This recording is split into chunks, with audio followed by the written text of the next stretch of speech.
Immigration test from Simply. Americana for everyone. The information on the immigration test is worthwhile for all of us as citizens of the United States to know. This is specifically done for people passing this test and wishing to. But it also should be noted that we all would do well to know this information. We're going to have three parts. The first is the vocabulary you need to be able to read. The second relates to the words for writing. And the third are the 100 questions in which an officer of the Department of Citizenship and Immigration Services will ask 10 questions, of which you must get 6 right. So we're going to go over 100 of them. You need to know that you'll only be asked 10, and of those 10, you need to only answer 6. Not seemingly challenging, but actually quite complicated. The reason for that is the questions probe into your understanding of American history, current American life, and the elements of the American democracy. The purpose of this is to introduce people from other countries to the ways of the United States.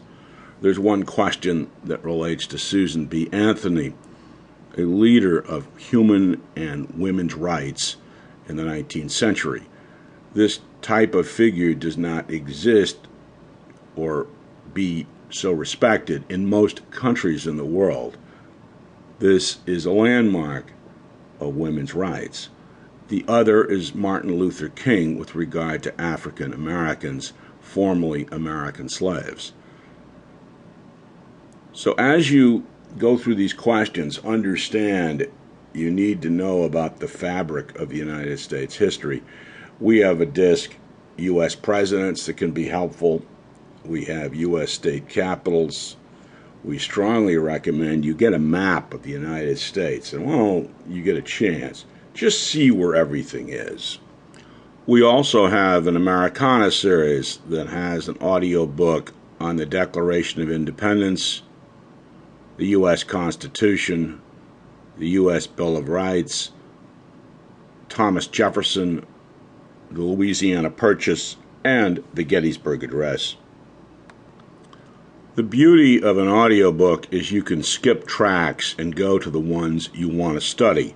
We've broken the 100 questions into groups like that so you can go to the one you need to know or the one you feel you should read or listen to again.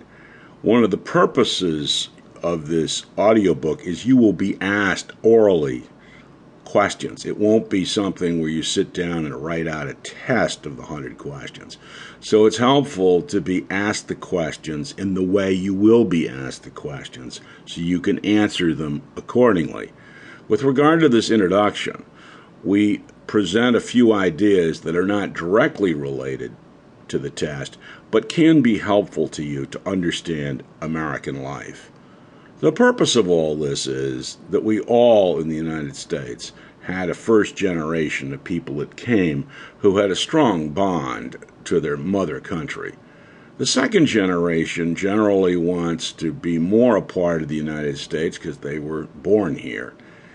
For these people, there's inevitably some conflict in families. And one of the things is if you study Americana, you will be more closely related to your children who will be doing so in schools.